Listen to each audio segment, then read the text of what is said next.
Hi everyone. तो आज 27 नवंबर है और आपके एलएमएस पोर्टल पर इंटरनल असेसमेंट शुरू हो गए हैं। हालांकि ये इंटरनल असेसमेंट के जो लिंक्स हैं ये एक दो दिन पहले भी पोर्टल पे शो हो रहे थे, but as per university guidelines आपको ये असेसमेंट 27 नवंबर से 10 दिसंबर के बीच ही करने हैं। तो आज की इस वीडियो में हम देखेंगे इंटरनल असेसमेंट का लाइव प्रोसीजर, लाइव डेमो, कौन कौन सी चीज़ें हैं जिनको आपको ध्यान में रखना है और सिंबल का क्या क्या मतलब है, किस किस क्वेश्चन को किस किस तरह से आप देख सकते हो, कर सकते हो, वो सब चीज़ें इस इंटरनल असेसमेंट में हम देखने वाले हैं। लॉगिन करने के बाद देखिए यहाँ पर आपको एक बुक का आइकन नज़र आएगा, ये वाला। इस ऑप्शन पर आप क्लिक करोगे। इस ऑप्शन पे क्लिक करने के बाद दोस्तों नीचे स्क्रॉल करोगे तो यहाँ पे देखिए 8 कोर्सेस यहाँ पे दिखा रहा है। एक मॉक टेस्ट है और बाकी के 7 आपके सब्जेक्ट्स हैं। अब मैं करूँगा क्या, इस वीडियो में मैं मॉक टेस्ट करके आपको दिखाऊंगा और वही सेम प्रोसीजर आपको इंटरनल असेसमेंट को करने के लिए करना है। आपको दोबारा बताया जाता है कि 27 से 10 दिसंबर के बीच किसी भी टाइम, किसी भी दिन आप किसी भी सब्जेक्ट का असेसमेंट दे सकते हो। प्लस एक असेसमेंट को करने के लिए आपको 2 अटेम्प्ट मिलेंगे, उन 2 में से बेस्ट ऑफ 2 मार्क्स कंसिडर करे जाएंगे। इस चीज़ को ध्यान रख लेना। दूसरी बात, अगर आपने इंटरनल असेसमेंट एक बार स्टार्ट कर दिया तो अगले 45 मिनट में उसको आपको कंप्लीट करना होगा। इस चीज़ को भी ध्यान रखें। अब क्या है जी, यहाँ पे मैं मॉक टेस्ट करके आपको दिखाऊंगा। प्रोसीजर एग्जैक्टली सबका सेम होगा। मॉक टेस्ट से पहले कुछ और चीज़ बताना चाहता हूँ। जैसे हिंदी रंगमंच का क्वेश्चन पेपर है, इस पर मैं लॉन्च पे क्लिक करता हूँ, कुछ नहीं होगा। लॉन्च पे एक बार क्लिक करते हैं, यहाँ पे आप लोग देखिए ये हिंदी असेसमेंट है। यहाँ पे स्टार्ट असेसमेंट का ऑप्शन पे क्लिक करूंगा तो एक अंडरटेकिंग आएगा, उसके बाद असेसमेंट शुरू हो जाएगा। लेकिन मैं आपको मॉक टेस्ट करूंगा क्योंकि ये बच्चे का डैशबोर्ड है।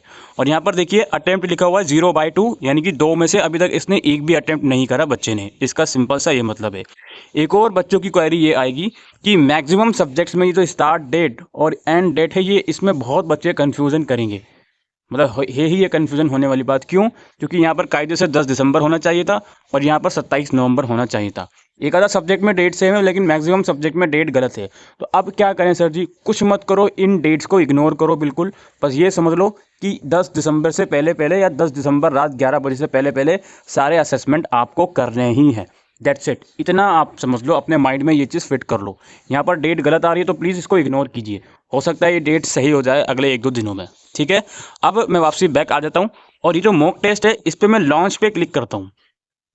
लॉन्च पे मैं क्लिक करूंगा। अब यहाँ पे एक चीज़ और देखिए, ये देखिए यहाँ पे 2/99 दिखा रहा है, यानी कि मॉक टेस्ट के 99 अटेम्प्ट है और 2 करके देख लिए हम लोगों ने, इस बच्चे ने। अब मैं इसको मॉक टेस्ट को कंप्लीट कर लूँगा तो यहाँ पे आप देख लीजिएगा 3 यहाँ पे शो हो जाएगा।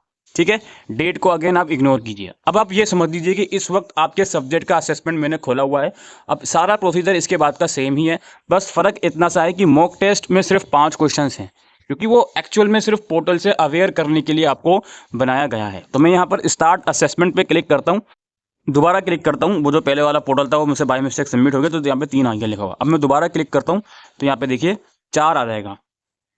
ठीक है, अब मैं इसको क्लिक कर लिया मैंने इस पर। अब थोड़ा सा विंडो टाइम लेगी।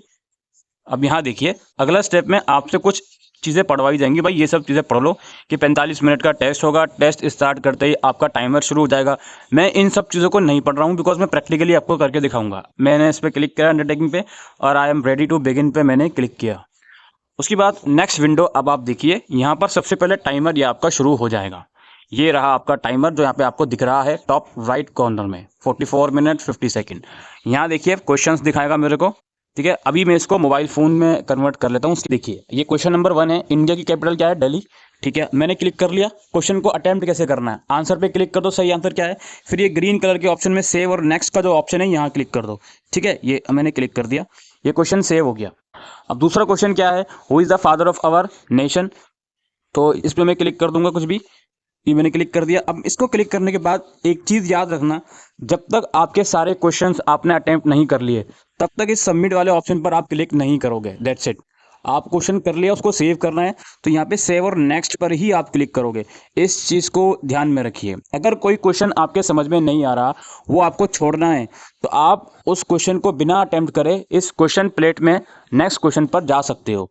जैसे अभी क्वेश्चन नंबर 2 है, इस पर मैं दोबारा क्लिक कर देता हूँ, या मैं यहाँ पे एक नीचे क्लियर रिस्पांस कर देता हूँ कि मैंने क्लियर रिस्पांस कर दिया।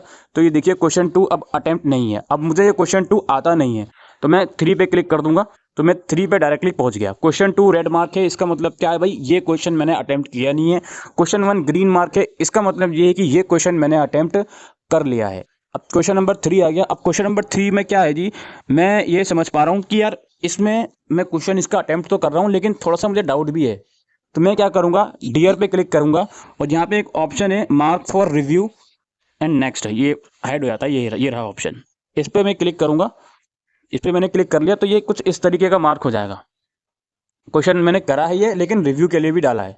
वहीं अगर मैं क्वेश्चन बिना अटेम्प्ट करे रिव्यू के लिए डालता हूँ तो मैं वापसी 3 पे आता हूँ, मैंने इसको क्लियर रिस्पॉन्स करा और जस्ट मैंने रिव्यू के लिए डाल दिया, तो फिर ये सिंपल से पर्पल मार्क हो जाएगा बिना किसी राइट ग्रीन टिक के साथ कि मैंने ये क्वेश्चन करा नहीं है, रिव्यू के लिए डाला है। ठीक है, तो ये चीज़ें होती हैं। अब क्वेश्चन नंबर 4 पर मैं आ गया, अगेन इसको मैं सॉल्व कर लेता हूँ। ये मैंने सॉल्व कर लिया, save and next. Question number 5 पे आ गया, ये मैंने सॉल्व कर लिया, सेव कर लिया, सेलेक्ट कर लिया, सॉरी, सेव एंड नेक्स्ट। ये होगा सारे क्वेश्चन मेरे सेव। अब जब भी ऊपर की प्लेट में सारे क्वेश्चन ग्रीन हो जाएं तो इसका मतलब वो सारे अटेम्प्ट कर लिए। कोई क्वेश्चन अगर रेड मार्क का है इसका मतलब वो अटेम्प्ट नहीं करा। कोई क्वेश्चन फुल पर्पल मार्क का है इसका मतलब वो रिव्यू के लिए डाला है और अटेम्प्ट भी नहीं करा। और अगर कोई क्वेश्चन पर्पल के साथ ग्रीन टिक भी है उसमें मार्क हुआ जो अभी थोड़ी देर पहले दिखाया था, इसका मतलब ये वो क्वेश्चन अटेम्प्ट भी किया है और रिव्यू के लिए भी डाला है, यानी कि बाद में उसको मुझे चेक भी करना है कि यार वो एक्चुअल में क्वेश्चन ठीक है या नहीं। अब क्या है जी, ये टाइमर चल ही रहा है ऊपर। एक चीज़ और बता दूं, जैसे आप क्वेश्चन सॉल्व कर रहे हो, टाइमर ये खत्म हो गया अपने आप ही, आपने सारे क्वेश्चन सॉल्व नहीं करे तो जितने आपने क्वेश्चन सॉल्व किए होंगे वो ऑटोमेटिकली सेव हो जाएंगे। बाकी टाइम से पहले आपने कर दिए हैं, आप चाहते हो आप एग्जिट लेना है, आपको कुछ नहीं करना भाई। ये वाला सबमिट का जो ऑप्शन नज़र आ रहा है आपको ब्लू आइकन वाला, यहाँ जाके सबमिट कर देना है। उससे पहले भाई क्वेश्चन नंबर 2 पर जाते हैं हम, ये भगत सिंह करके, हम इसको सेव एंड नेक्स्ट करते हैं। ठीक है, और ये क्वेश्चन नंबर 3 भी, इसको हम सेव एंड नेक्स्ट करते हैं। अब हमारे सारे क्वेश्चन ग्रीन टिक हैं। अब मैं इसको सबमिट करूँगा। ठीक है, सबमिट करने के बाद मुझे ये दिखा देगा भाई आपके इतने क्वेश्चन थे, आपने इतने अटेम्प्ट करें, इतने अटेम्प्ट आपने नहीं करे, यानी कि 0 है इसके आगे। रिव्यू के लिए भी आपने कोई भी क्वेश्चन नहीं डाला, और असाइनमेंट मार्क है और रिव्यू के लिए है तो उसमें भी आपने कोई भी क्वेश्चन नहीं डाला, और ऐसा कोई भी क्वेश्चन नहीं है जिसमें आपने विजिट नहीं करा। ठीक है, तो ये होती है कहानी। अब इसको हम येस कर देंगे, ओके कर देंगे, ओके कर देंगे, ये हो गई कहानी। एग्जिट कर देंगे। अब देखिए, अब ये मॉक टेस्ट वाले पेज पर ले गया मुझे, ये देखिए 4/99 हो गया क्योंकि मैंने एक अटेम्प्ट और कर लिया मॉक टेस्ट का। इसी तरीके से जो आपका क्वेश्चन पेपर होगा उसमें जो आपका एक्चुअल सब्जेक्ट का असेसमेंट होगा उसमें जो 0/2 लिखा हुआ है, एक बार आप अटेम्प्ट कर लोगे तो वहाँ पर 1/2 लिख कर आ जाएगा। फिर दूसरी बार में भी आप दोबारा से इसको कर सकते हो, और दूसरी बार कर लोगे तो 2/2 लिख कर आ जाएगा, फिर आप इसको दोबारा से नहीं कर सकते। तो ये प्रोसीजर है दोस्तों इंटरनल असेसमेंट का, बहुत ही सिंप्लीफाइड प्रोसीजर। अब यहाँ पे आपने कर लिया इसको, अब क्या है जी, आपको अपना स्कोर कार्ड देखना है। स्कोर कार्ड यानी कि जो आपने किया है उसके कितने मार्क्स आए हैं वो भी इमीडिएटली ये लोग बता रहे हैं।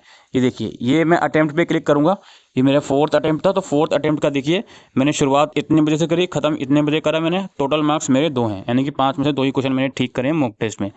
ठीक है, तो ये इस तरीके, स्कोर कार्ड तो खैर अभी अवेलेबल नहीं है, इसको छोड़ देते हैं, बट ये स्कोर आपका यहाँ पे शो हो जाएगा। आप इसका स्क्रीनशॉट लेकर रख लीजिएगा फ्यूचर रेफरेंस के लिए। ठीक है, तो यही प्रोसीजर है दोस्तों, इसी तरीके से आपको सारी चीज़ें करनी है इंटरनल असेसमेंट की। तो आज के लिए वीडियो में इतना ही, थैंक यू।